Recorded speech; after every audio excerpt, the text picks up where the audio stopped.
우울하거나 불안할 때 어떻게 그 감정에서 벗어날 수 있냐는 팬의 질문에 가수 아이유는 이렇게 대답했습니다.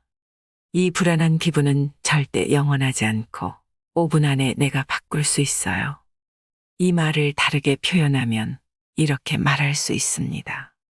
행복에 이르는 유일한 방법은 나의 의지로 할 수 없는 일에 대한 걱정을 멈추는 것이다. 행복하기 위해 철학을 읽고 배우는 것이 과연 분명한 효과가 있을까요? 그 대답을 얻기 위해서 7,000명을 대상으로 실험을 진행했습니다. 행복해지고 싶으세요? 그렇다면 단 일주일 동안만 스토아 철학자처럼 살아보세요. 실험 대상자 7,000명의 사람들은 매일 책을 읽고 토론하며 일주일 동안 스토아 철학자처럼 살려고 노력했습니다. 연구진은 일주일 후에 참가자들의 행복 수준을 측정했습니다. 그 결과 부정적인 감정이 평균 14% 감소하고 긍정적인 감정이 평균 10% 증가했으며 삶의 만족도가 평균 13% 증가했습니다. 철학을 내 삶에 받아들이는 것만으로도 행복도가 급상승한 것입니다. 그것도 단 일주일 만에 말이죠. 어떻게 이토록 놀라운 결과가 나올 수 있었을까요? 실험 참가자들이 스토아 철학자처럼 일주일 동안 살기 위해서 지켰던 5가지 원칙이 있었습니다. 첫째, 인생에서 일어나는 많은 일을 통제할 수 없다는 점을 인정해라. 둘째, 나의 감정은 세상을 바라보는 관점의 산물이다. 셋째, 모든 사람에게 그러하듯 때때로 나에게 안 좋은 일이 생길 수 있다는 사실을 받아들여라. 넷째, 나는 한 명의 고립된 개인이 아니다. 나를 인류의 일부 또는 자연의 한 부분으로 바라봐라. 다섯째, 내가 가지고 있는 것은 내 것이 아니다. 단순히 누군가가 빌려준 것이며 언젠가는 돌려줘야 한다. 스토아 철학은 무엇보다도 실용성이 돋보이는 철학입니다. 비행기를 놓쳤을 때, 길이 막히는데 앞차가 끼어들었을 때, 무시무시한 병에 걸렸다는 진단을 받았거나 죽음을 앞두었을 때 등 대부분 상황에서 유용합니다. 오늘 소개해드릴 책은 불안을 이기는 철학입니다. 더 이상 불안해하며 인생을 낭비하지 마세요. 인정받지 못할 거라는, 사랑받지 못할 거라는, 성공하지 못할 거라는, 해내지 못할 거라는 막연한 불안과 무기력으로부터 자유로워지시길 바랍니다. 죽음을 인식할 것. 나의 죽음을 자주 생각해 봄으로써 두려움을 없애라. 부정적 시각화를 연습할 때는 다른 사람의 죽음을 생각하는 것뿐만 아니라 내 죽음에 대해서도 생각해 봐야 한다. 스토아 철학자들은 죽음의 가능성과 지상의 할당된 시간을 현실적으로 바라봤다. 그들은 죽음은 통제할 수 없지만 죽음을 어떻게 생각할지는 통제할 수 있다는 걸 깨달았다. 에픽테토스는 이렇게 말했다. 죽음을 피할 수는 없지만 적어도 죽음에 대한 두려움에서는 벗어날 수 있다. 스토아 철학자들은 죽음이라는 현실을 인정함으로써 죽음에 대한 공포에서 벗어났다. 고대 로마에서는 장군이 전투에서 승리하고 영광스럽게 귀환할 때 노예가 동행했다. 그 노예는 오늘의 승리가 영원하지 않으리라는 걸 상기시켜주는 역할을 했다. 메멘토 모리. 노예는 장군의 귀에 속삭였다. 언젠간 당신도 세상을 떠날 것임을 잊지 마십시오. 메멘토 모리에 담긴 의도는 자신도 언젠가 죽으리라는 생각에 길들라는 것이다. 죽음에 대한 끊임없는 공포 속에서 살면 죽음을 제대로 생각할 수 없다. 하지만 죽으리라는 점을 주기적으로 상기하면 정말 중요한 한 가지에 집중하게 된다. 바로 현재, 그러니까 우리가 살아가는 시간이다. 세네카는 인생론에서 다음과 같이 말했다. 당신은 마치 영원히 살 사람처럼 인생을 살고 있다. 절대 노쇠하지 않을 것처럼 말이다. 얼마나 많은 시간이 이미 흘렀는지 깨닫지 못한 채 항상 시간이 차고 넘칠 것처럼 낭비한다. 하지만 그 하루하루는 내가 누군가, 무언가에 헌신하는 마지막 날이 될지도 모른다. 두려울 땐 언젠가 죽으리라는 점을 염두에 두고 행동하고, 무언가를 원할 때는 불멸할 사람처럼 행동하라. 세네카가 이 말을 남긴 이후에도 크게 달라진 것은 없다. 우리는 여전히 영원히 죽지 않을 것처럼 살고 있다. 은퇴할 때까지 정말로 하고 싶은 일을 미루거나 어느 정도 돈을 벌어둬야만 휴식을 취할 수 있다고 생각하거나 우아한 교회 마을에 살기 위해 엄청난 돈을 대출받아야 한다고 생각한다. 이런 생각들이 발목을 잡기에 일을 더 열심히 하게 된다. 진짜 다니기 싫은 직장인데도 30년 이상 성실히 출근한다. 고대도 지금과 똑같았다. 자기 인생을 사는 걸 시작하지 않은 사람들이 많다.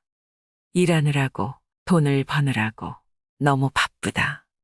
언젠가는 일을 멈추고 제대로 쉬면서 호사를 누리겠다고 약속한다. 세네카는 다음과 같은 말로 직구를 날렸다. 당신은 많은 사람에게 이런 말을 들을 것이다. 50살이 되면 은퇴하고 여가를 즐기겠어. 60살이 되면 공직을 내려놓을 거야. 그런데 더 산다는 보장이 있는가? 더 오래 살고 싶다고 생각하겠지만 누가 그렇게 해줄까? 인생의 남은 일부의 시간만을 온전히 본인을 위한 시간으로 여기고 어떤 일도 할 수 없을 때만 지혜를 얻기 위해 노력한다는 게 부끄럽지 않은가? 인생이 막을 내려야 할 때 비로소 진짜 인생이 시작된다니 이는 너무나 늦다. 우리에겐 일을 미루는 습관이 있고 바쁜 일상에서 자주 방향을 잃는다. 시간이 흐르고 늙어가는 동안에도 시간을 어떻게 쓰는지 거의 모르는 듯 싶다. 그러나 죽음을 생각하면 우리가 가진 시간에 집중할 수밖에 없다. 세네카는 이렇게 말했다. 시간의 가격을 매기는 사람, 하루의 가치를 아는 사람, 그리고 하루하루 죽어가고 있다는 걸 인식하는 사람이 있다면 한 명이라도 내게 보여줄 수 있는가? 죽음이 미래에 닥치리라는 생각은 옳지 않다. 죽음의 많은 부분은 이미 지나갔다. 과거의 삶은 죽은 시간이기 때문이다. 중요한 것과 그렇지 않은 것을 알 것. 변화에 어떻게 정신적으로 대비할 수 있을까? 그 상황에서 무엇을 통제할 수 있고 무엇을 통제할 수 없는지 생각해 봐야 한다. 우리가 완전히 통제할 수 있는 건 자신의 성품, 반응 및 행동, 타인을 대하는 방식 등 3가지뿐임을 떠올려라. 무언가를 통제할 수 없다면 받아들여야 한다. 한 번은 뉴스 프로그램에서 급변하는 이 시기에 사람들이 어떻게 대처하는 것이 좋은지 이야기를 나누는 장면을 본 적 있었다. 베테랑으로 보이는 한 기자가 갈대처럼 구부러지는 법을 배워야 한다고 답했다. 즉, 유연하면서도 땅에 발을 단단히 붙이고 있어야 한다는 뜻이다. 내가 통제할 수 있는 건 최대한으로 활용하고 통제할 수 없는 건 받아들여야 한다. 통제할 수 없다는 사실을 받아들이면 변화에 저항하려는 마음을 버릴 수 있다. 말이 쉽지 실천은 어렵다고 말할지도 모른다. 하지만 스토아 철학자들은 인간은 공경에 처하면 두려워하며 저항하기 마련이라는 사실을 알았고 변화와 격동의 시기를 헤쳐나가려면 무엇이 필요한지도 알고 있었다. 그래서 척박한 환경에서도 성공할 수 있었다. 에픽테토스는 이렇게 말했다. 우리는 늘 자기 자신에게 물어야 한다. 내가 통제할 수 있는 일인가, 통제할 수 없는 일인가. 위기에 의연할 것. 철학자들은 성품과 덕목, 합리적 사고를 기르고 보호해야 한다고 믿는 한편, 몸에 문제가 생기거나 가난해지는 건 선호하는 무심의 영역으로 봤다. 건강하거나 돈이 많은 건 선호할 만한 일이지만 결국에는 무심하게 대해야 한다는 것이다. 아우렐리우스는 명상록에서 무심의 범주 안에 들어가는 일에는 무심해야 한다라고 말했다. 돈이나 좋은 평판, 건강과 좋은 집을 선호한다고 할지라도 이를 가지고 있든 잃었든 무심해야 한다는 뜻이다. 가지면 좋지만 없어도 괜찮다는 얘기다. 갑자기 무언가를 잃고 고통스러워하지 않으려면 애초부터 무심한 게 훨씬 낫다. 무심은 위기가 닥쳤을 때를 대비해 내적으로 불굴의 용기와 힘을 키우는 방법이다. 세네카는 친구 루킬리우스에게 이렇게 조언했다.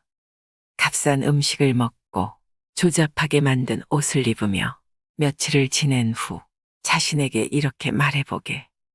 이런 게 내가 두려워하던 환경인가? 더 스트레스 받을 때를 대비하여 영혼을 미리 담금질해 놓으면 걱정하는 일에 대한 면역이 생긴다네. 진짜로 초라한 침상을 준비하고 까슬거리는 망토를 걸치게. 빵도 딱딱해진 것만 먹게나 한 번에 사나흘 아니면 더 길게 이런 상황을 연습해보면 좋네. 단순한 취미가 아니라 나를 시험한다고 생각하게. 친애하는 루킬리우스. 이런 연습을 한다면 약간의 음식으로도 배가 차는 기쁨을 누리게 되리라고 보장하네. 조그만 어려움에 자신을 길들이면 진짜 문제가 닥쳤을 때 다음과 같은 이점이 있다. 어려운 일을 겪어본 적이 있다. 어려운 상황을 어떻게 해결할지 안다. 어려운 일이 닥쳤다고 해서 세상이 끝나는 건 아니며 정말 중요한 건 나의 성품이라는 것을 알게 된다. 단단한 마음을 가질 것. 우리가 하는 말과 행동, 대부분은 꼭 필요한 게 아니다. 그런 말이나 행동을 하지 않는다면 사용할 수 있는 시간이 많아지고 마음도 평온해질 것이다. 매 순간 자신에게 물어보라. 이 말과 행동을 지금 꼭 해야 하는가? 평온을 유지하려면 어떻게 해야 할까? 스토아 철학의 여러 측면이 보여주듯 마음의 평온을 가져다주는 마법 같은 특효약은 존재하지 않는다. 내면을 더 잘 인식하고 쾌락이나 짜릿함, 흥분보다 마음의 평온을 우선시하는 방법밖에 없다. 내면을 들여다보고 평온을 우선시하려면 엄청나게 노력해야 한다. 나는 하루에 2번 20분씩 명상하면서 긴장을 푼다. 그 덕에 가슴에 답답한 통증 등 스트레스를 받을 때 몸에 느껴지는 감각을 인지하게 됐으며 잠도 깊이 잤다. 잠을 잘 때 이를 덜 갈게 됐고 극도로 행복해하는 일을 그만뒀다. 평온함을 추구한다는 것은 다른 사람의 의견에 지나치게 마음을 여는 것을 경계한다는 뜻이기도 하다. 과도한 칭찬을 들으면 내가 더 중요한 사람인 것처럼 느껴지고 지나친 비난을 들으면 화가 난다. 모두 균형과 평온함을 무너뜨리는 일들이다.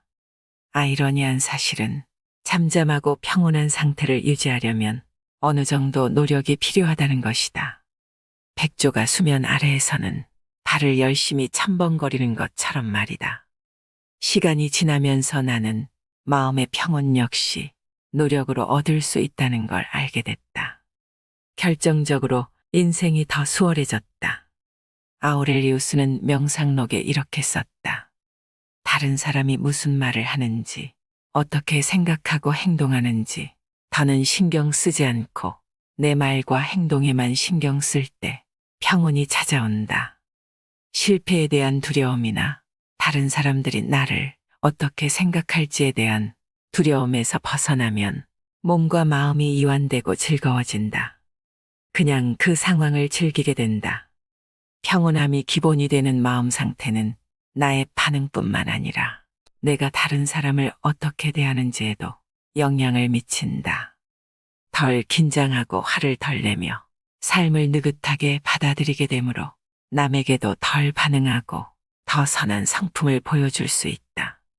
잘 살든 가난하든 아프든 건강하든 유명하든 유명하지 않든 불편함 속에서 살든 편의 시설이 다 갖춰진 집에서 살든 외부의 상황과 관계없이 아타락시아를 추구할 수 있어야 한다. 그런 도구는 내면에 있다. 타인을 위할 것, 남에게 베풀라. 주고자 하는 마음은 인간다움의 핵심이다. 그게 없다면 우리는 야생동물과 다를 바가 없다. 세네카는 선물을 주는 것이 우리에게 자연의 선물을 많이 내려준 신들을 모방하는 방법이라고 봤다. 또 선물을 받는 가장 이상적인 태도는 고마워하는 것이라고 했다. 이런 방식으로 주고받으면 성품과 덕목을 기를 수 있다. 나아가 스토아 철학의 원칙에 따르면 선물을 주는 사람은 그 대가로 아무것도 기대해서는 안 된다. 그러므로 익명으로 선물하는 게 이상적이다. 보상이 있으리라고 예상하고 무언가를 주거나 어떤 일에 대한 대가로 선물을 주는 건 스토아 철학의 본질에 어긋난다. 우리는 다른 사람의 행동이나 반응을 통제할 수 없다. 따라서 선물을 줄 때 상대방이 감사 인사를 하거나 감사하는 행동을 하리라고 기대해서는 안 된다. 그렇다면 주는 방식은 어때야 할까? 세네카는 이렇게 답했다. 받을 때와 같은 방식으로 주어야 한다. 쾌활하게, 빨리, 주저없이 주어야 한다. 손에 붙잡고 있어서 얻는 이득은 전혀 영광스럽지 않다. 전곡을 찌르는 메시지다. 스토아 철학에 따르면 성품은 내가 통제할 수 있다. 인생은 가혹하고 예측하기 어려우므로 우리는 최선을 다해 성품을 빚고 유지해 나가야 한다. 스토아 철학자들에게 선한 성품이란 용기와 절제, 지혜 그리고 정의라는 네 가지 덕목을 기르는 것이었다. 그래서 선한 사람이 되는 것이 스토아 철학 여정의 목표에 포함됐다. 하지만 타인이 선한 사람이 되도록 그를 바꾸려는 생각은 버려야 한다. 아우렐리우스는 다음을 자신에게 상기시키며 성품이 좋지 않은 사람을 인내하는 법을 배웠다. 아침에 일어나면 우선 자신에게 이렇게 말하라. 오늘 나는 다른 사람의 일에 참견하기를 좋아하는 사람, 은혜를 모르는 사람, 오만한 사람, 교활한 사람, 잘 속이는 사람, 시기심이 많은 사람, 이기적인 사람들을 만나게 될 것이다. 이 사람들이 그렇게 행동하는 것은 선과 악을 구분할 수 없기 때문이다. 그러나 나는 선의 본질은 아름다운 것이고 악의 본질은 추한 것임을 알고 있으며 악을 행하는 사람들의 본성도 나의 본성과 같고 그들 역시 나의 형제라는 사실을 알고 있다. 그러므로 나는 그들 중 누구한테서도 해를 입을 수 없으며 누구도 나를 저열한 사람으로 만들 수 없다. 나는 나의 형제인 그들에게 화를 낼 수 없으며 또한 그들을 미워할 수도 없다. 우리는 두 손이나 두 발, 두 눈 또는 윗니와 아랫니처럼 서로 협력하도록 태어났기 때문이다. 서로 반목하고 등을 돌리는 건 자연의 섭리에 어긋나는 일이다. 에픽테토스는 아름다운 철제 등잔을 훔친 도둑을 예로 들었다. 등잔을 잃어버린 이유는 내가 도둑보다 경계심이 적었기 때문이다. 하지만 그는 등잔값을 치렀다. 도둑이라는 이름으로 불리게 됐으니 자신의 신의와 등잔을 맞바꾼 것이다. 에픽테토스가 등잔만 잃은 데 비해 도둑은 더 큰 걸 잃었다. 바로 자신의 성품을 훼손한 것이다. 섣부르게 판단하지 말 것. 판단은 행동 방식을 결정하기 때문에 무척 중요하다.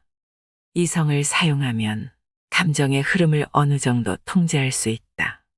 우리는 하루에 6만 가지 이상의 생각을 하는데 훌륭한 것도 있지만 그중 대부분은 쓸모가 없다. 그러므로 행동하기 전에 이성을 사용하여 생각을 분류해야 한다. 우리는 종종 다가오는 상사와의 회의처럼 부담이 되고 걱정스러운 일을 계속 생각하지만 그런다고 해서 실제 회의의 방향을 바꿀 수 있는 건 아니다. 준비만이 그 방향을 바꿀 수 있다.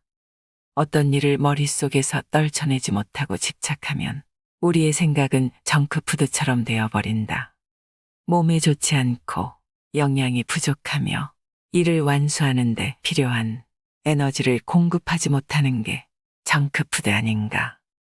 되도록 정크푸드를 줄이는 게 좋은 것처럼 쓸모없는 생각은 최대한 줄이는 게 좋다. 에픽테토스는 다음과 같은 명언을 남겼다.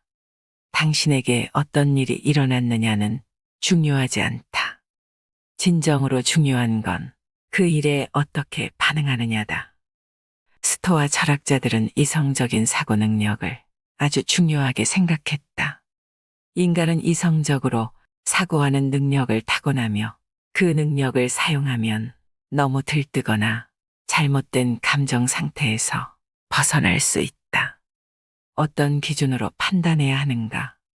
주관적인 판단을 넘어 사물의 진리를 바라보려는 자세는 현실을 살아가는데 꼭 필요하다. 아우렐리우스는 이렇게 말했다. 우리가 듣는 모든 말은 사실이 아니라 의견이다. 우리가 보는 모든 것은 관점이지 진실이 아니다.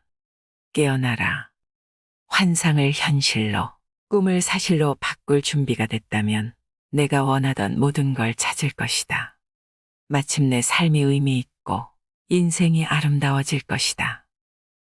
감정의 동요를 줄이는 법. 인간은 서로를 돕기 위해 태어났다. 분노는 서로를 망치는 길이다. 선을 행하면 낯선 사람까지도 돕지만 분노하면 내가 아끼는 친구들까지도 공격하게 된다. 서로 돕는다는 건 다른 사람을 위해 자신을 희생할 준비가 돼 있음을 의미하고, 분노한다는 건 다른 사람까지 위험에 빠뜨린다는 걸 의미한다. 누군가가 나를 화나게 하면 어떻게 해야 할까? 정말 간단하다. 세네카의 말을 빌리자면 이렇다. 우리는 악한 사람들 사이에서 살아가는 악한 사람들이다. 이 사실에 차분히 반응하는 유일한 방법은 서로를 너그럽게 대하기로 합의하는 것이다. 우리는 모두 무기를 내려놓고 서로를 너그럽게 대해야 하며 애초에 분노해서는 안 된다. 오늘날 우리가 살아가는 세계에서는 모든 일이 너무 빨리 부정적으로 전개되고 냉정함을 찾아보기가 어렵다. 이런 분노의 인큐베이터 속에서 살아가는 우리는 어느 때보다 느긋해야 한다. 화를 내지 않는 가장 좋은 방법은 화를 내게 하는 미끼에 낚이지 않음으로써 애초에 화를 저지하는 것이다. 일단 분노에 휩싸이면 건강한 마음 상태로 되돌아가기가 어렵다. 마음이 불타올라도 된다고 허락하고 자유의지에 화를 낼 권한을 주면 이성이 힘을 발휘하지 못하게 된다. 그러고 나면 내가 허용하는 정도가 아니라 자기 멋대로 원하는 만큼 화를 내게 된다. 반복해서 말하지만 적은 반드시 마주해야 하며 국경선 가장 바깥쪽에서 퇴치해야 한다. 적들이 성문을 뚫고 도시에 진입하면 포로들이 기세등등해질 것이기 때문이다. 세네카는 너무 예민하거나 응석바지로 자랐거나 과잉보호를 받은 사람은 빠르게 화가 날 수 있다고 생각했다. 화를 낼 만한 자격이 있다는 느낌을 과도하게 발달시켜왔거나 지나치게 떠받들어졌거나 편안한 느낌에 너무나 익숙하기 때문이다. 충분히 단련돼 있지 않기 때문에 많은 일을 견디기 힘든 것이다. 스토아 철학자들은 근본적으로 회복 탄력성을 기르라고 주장했다. 회복 탄력성을 갖춘 사람은 부당한 일에 처하더라도 분노하거나 마음 졸이지 않고 그 상황을 어떻게 헤쳐나갈 수 있을지를 생각한다. 꼭 다른 사람에게 분노를 내뿜어야 하는 건 아니며 분노할 때 느껴지는 감각을 인생의 변화가 필요하다는 신호로 바라볼 수 있다. 그러면 분노는 직관으로 변한다. 분노를 느낄 수는 있지만 그럴 때면 세네카가 추천한 기법을 사용해보자. 반응하지 않고 기다리는 것이다. 처음에 받은 강력한 느낌을 이성적인 마음에 차분한 햇빛 아래 비춰보면 왜 불만족스럽고 좌절하는지, 어떤 변화가 필요한지에 대한 단서를 발견할 수 있다. 내가 의롭다는 생각은 위험하다. 분노에는 의로움이라는 요소가 담겨 있다. 그리고 이것이 분노라는 감정에 불을 붙이기 쉽다. 내가 의롭다고 생각하면 다른 사람에게 내가 맞고 너는 틀렸다는 사실을 증명하는 게 중요해지기 때문이다. 다른 사람이 틀렸다는 사실이 분노를 정당화하는 이유가 될 수는 있겠지만 상대방 역시 자기가 맞고 당신이 틀렸다고 생각할 것이다. 각자의 관점에서 바라보면 행동을 정당화할 이유는 언제나 존재한다. 정말 나쁜 사람일지라도 자기 자신을 나쁜 사람이라고 생각하진 않는다. 그들에게 잘못됐다고 말해봐도 생각을 바꿀 확률은 낮으며 오히려 방어적인 태도를 보일 것이다. 양 당사자가 절대 지지 않겠다고 나서면 교착 상태에 빠진다. 아우렐리우스는 이렇게 조언했다. 그들이 옳은 행위를 한다면 내가 불평할 이유가 없다. 옳지 않은 행위를 한다고 할지라도 분명 일부러 그런 건 아닐 것이다. 소크라테스는 고의로 진실을 부정하는 사람은 없다라고 말했다. 그렇게 옳지 않은 행동을 한 사람들은 누군가가 자신을 향해 정의롭지 않고 고마움을 모르며 비열하고 이웃을 화나게 했다고 비난하면 기분 나빠한다. 자신이 잘못했다는 것을 알지 못하기 때문이다. 아우렐리우스는 나를 화나게 한 사람을 악마라고 부르는 건 소용이 없다고 강조했다. 누군가가 당신에게 실수를 저지르거나 화를 불러일으키는 행동을 했는가? 다 똑같은 인간이니 분명 당신도 그런 행동을 한 적이 있을 것이다. 그는 말했다. 당신도 그 사람들과 다르지 않으며 다양한 방법으로 다른 사람들의 화를 돋운다. 이는 나만 도덕적인 사람이라고 생각하지 말라는 교훈을 준다. 분노를 조절할 줄 알더라도 나도 다른 사람을 짜증나게 할 수 있음을 마음에 새겨라. 이럴 때는 세네카의 조언을 따르면 된다. 서로를 너그럽게 대하기로 합의하라. 가진 것에 만족하는 법. 쾌락 적응은 쾌락의 쳇바퀴라고도 불린다. 이런 현상은 새로운 것을 손에 넣었을 때 느끼는 기쁨이 희미해지고 같은 수준의 행복감에 다다르기 위해서 더 많은 것, 더 좋은 것을 원할 때 일어난다. 이런 적응 과정은 정상적이고 흔하다. 한때는 원했던 대상도 적응하면 새로움이 사라지고 그 대상을 평범한 삶의 풍경에 통합한다. 우리는 배가 고프지 않을 때 먹고 목마르지 않을 때 마시고 필요하지 않은 것을 산 후 유용한 것 모두를 버린다. 누가 당신에게서 무언가를 사겠다고 하면 그가 사고 싶어 하는 걸 팔지 말고 원하지 않는 것을 팔아라. 팔이 8개이고 위가 2개이며 불태워도 되는 돈이 있는 듯 팔아버려라. 이건 사리에 맞는 게 아니라 악 자체다. 쾌락 적응의 사이클을 깨기 위해 스토아 철학자들은 부정적 시각화를 했다. 부정적 시각화의 목표는 한때 너무나 욕망했던 것들을 나중에 잃을 수도 있다고 생각하면서 두려워하는 것이 아니다. 부정적 시각화의 진정한 목표는 우리가 가진 모든 것이 빌린 것이며 언제든지 잃어버릴 수 있다는 사실을 머릿속에 주입하는 것이다. 이 연습의 근본을 이루는 건 감사합니다. 가진 것에 관한 떨림이 사라지고 새로운 것을 갈망할 때 부정적 시각화가 상황의 진실을 드러낼 것이다. 우리가 가진 것은 한때 간절히 원하던 것이었기에 이에 감사해야 한다. 세네카는 가난한 사람은 너무 적은 것을 가진 사람이 아니라 더 많이 갈망하는 사람이다라고 말했다. 삶이 버거울 때 비교하지 않는다라는 규칙은 일상에만 유용한 게 아니다. 나보다 더 좋은 차를 몰거나 잘 나가는 회사에 다니거나 말을 더 잘 듣는 자식을 둔 사람과 비교할 때만 유용한 게 아니라 삶이 갑자기 절망의 나락으로 떨어질 때도 쓸모가 있다. 상황이 좋을 때 남과 끊임없이 비교한다면 상황이 좋지 않을 때는 정말로 고군분투하게 될 것이다. 암에 걸렸거나 몸이 축나는 치료를 장기간 받고 있거나 가까스로 병에서 회복되는 중이라면 건강한 사람과 나를 비교하는 건 고문이다. 2번 고통받기에 정말로 비참해진다. 실제 병으로 고통받는 동시에 다른 사람과 비교할 때 내가 못났다고 느껴지기에 더 고통스럽다. 나는 질병 자체를 통제할 수 없다. 신체는 부분적으로만 통제할 수 있기 때문이다. 하지만 계속해서 다른 사람과 비교함으로써 자신을 비참하게 하는 것은 내가 통제할 수 있는 영역 내의 일이다. 비교하지 말라라는 말은 지금까지의 습관을 거스르라는 조언이다. 모든 사람은 별 생각 없이 자신과 남을 비교한다. 비교는 질투, 시기, 우월감 또는 열등감으로 이어져 심리적인 고통을 초래할 수 있다. 스토아 철학에는 비교에 관한 해결책이 있다.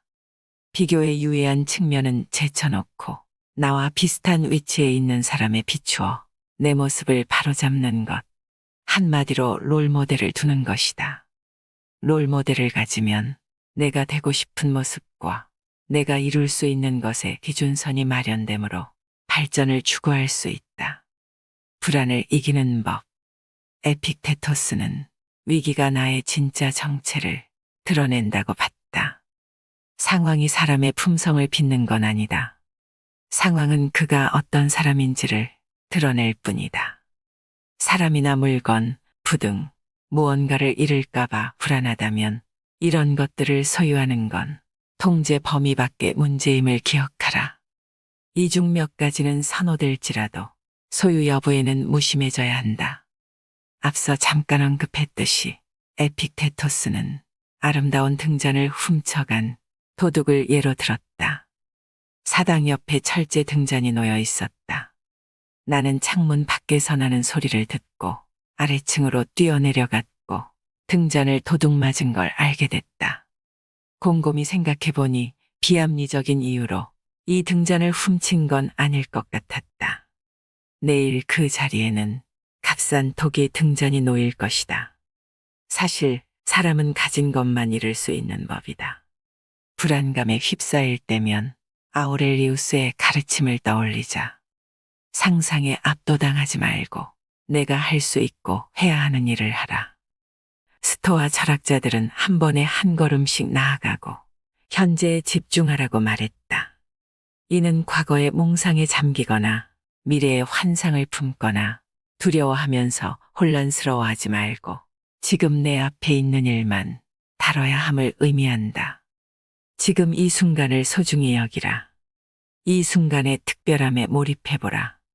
이 사람 저 사람의 말에 답하고 도전해보며 행동해보라. 더는 회피해서는 안 된다. 쓸데없는 고민을 하지 말라. 지금 내 위치에서 온전히 살아가려면 진정한 의미에서 인생을 살아야 한다. 팔짱 낀 채 구경하지만 말고 참여하라. 노력하라. 에픽테토스의 말이다.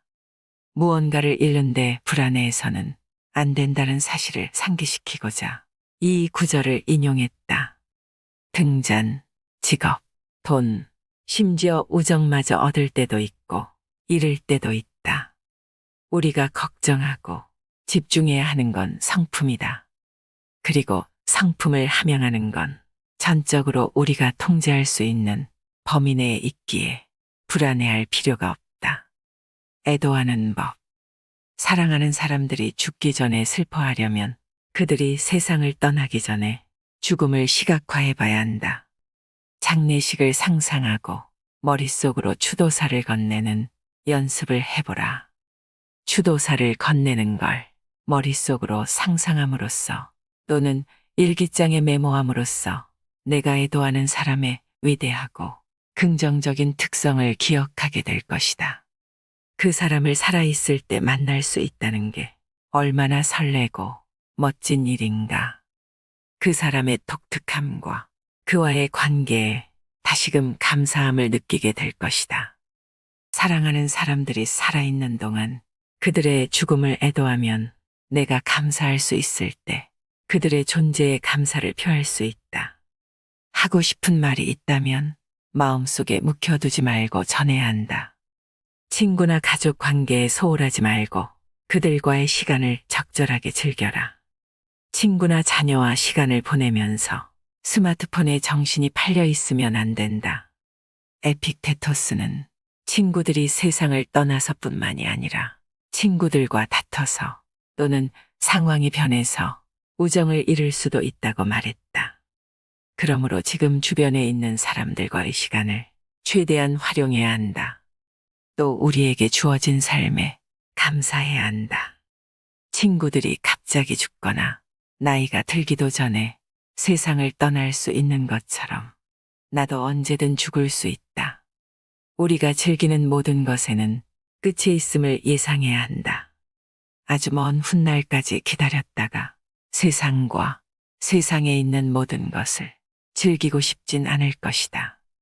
우리는 수많은 장례식에 다녀오고서도 실제로는 죽음을 생각하지 않는다. 얼마나 많은 사람이 제명을 다하지 못하고 죽었는가. 우리는 아들이 성년이 되고 군에 입대하고 아버지의 재산을 물려받는 일만을 생각한다. 얼마나 많은 부자가 바로 우리 눈앞에서 빈곤으로 추락했는지 생각해보라. 우리의 재물도 그들과 같은 위험에 노출됐다고 생각해 본 적이 있는가? 그런 생각을 해본 적이 없기에 불행이 닥치면 충격을 받고 무너지는 것이다. 스토아 철학자들은 말한다. 죽음은 좋지도 나쁘지도 않다. 죽음 자체로는 좋은 일도 나쁜 일도 될 수 없다. 죽음은 가치 중립적이고 결국 좋은 것도 나쁜 것도 아니기에 행운도 불운도 가져다 주지 않는다. 좋은 일이든 나쁜 일이든 각자의 의미로 공을 들여야 하기 때문이다. 에피쿠로스의 가르침이 메아리치는 듯하다. 죽음은 걱정거리가 되지 않는다. 내가 존재하는 한 죽음은 존재하지 않기 때문이다.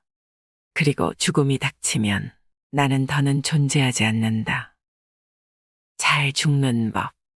세네카는 루킬리우스에게 보내는 편지에서 죽음에 대한 두려움을 극복하는 방법을 알려줬다. 바로 누군가가 죽는 장면을 리허설하는 것이다. 그는 이렇게 말했다. 만족스럽게 삶을 마무리하는 모습을 상상하며 죽는 예행 연습을 해보게. 많은 이는 삶을 놓아주려고 하지 않고 삶에 집착하네. 급류에 휩쓸려 내려가는 순간에도 가시덤불이나 뾰족한 바위를 붙잡고 매달리는 거지. 대부분 사람은 죽음에 대한 두려움과 삶의 고단함 사이를 왔다 갔다 하면서 살아간다네. 그들은 살고 싶어 하는 마음이 없지만 어떻게 죽어야 할지도 모르네. 그러니 죽음에 대한 모든 걱정을 떨쳐버리면 삶이 즐거워질 수 있다네. 언젠가는 죽으리라는 걸 깨닫고 죽음에 대한 걱정을 내려놓는다면 더 여유로운 삶을 살 수 있을 뿐 아니라 더 편안하게 죽음을 맞이할 수 있을 것이다. 세네카의 말에는 우리는 어차피 언젠가 세상을 떠날 테지만 만족스럽게 떠날지 아닐지는 내가 선택할 수 있다는 본질이 담겨 있다. 휴가를 보낸 후 호텔에서 체크아웃하는 것처럼 말이다. 죽음이 다가오는 시기와 방법은 우리가 통제할 수 없다.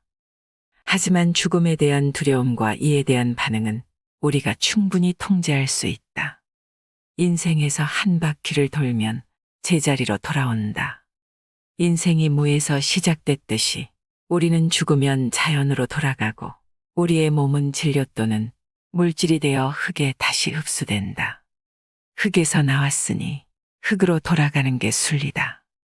에픽테토스는 죽음에 대해 다음과 같이 말했다. 나를 구성하는 부분은 변화하여 우주 일부로 줄어들고 다시 우주의 또 다른 일부로 변화할 것이다. 이 과정은 계속된다. 명랑하게 죽음을 받아들여라. 죽음은 한 생물을 구성하는 요소가 해체되는 것. 그 이상도 그 이하도 아니다. 개별적인 요소들이 계속해서 다른 요소로 변화한다는 사실에 가슴 아프지 않다면 왜 변화와 분리를 두려워하는가? 이는 자연스러운 것이며 자연은 악하지 않다. 죽음은 스토아 철학을 구성하는 중심 원리다.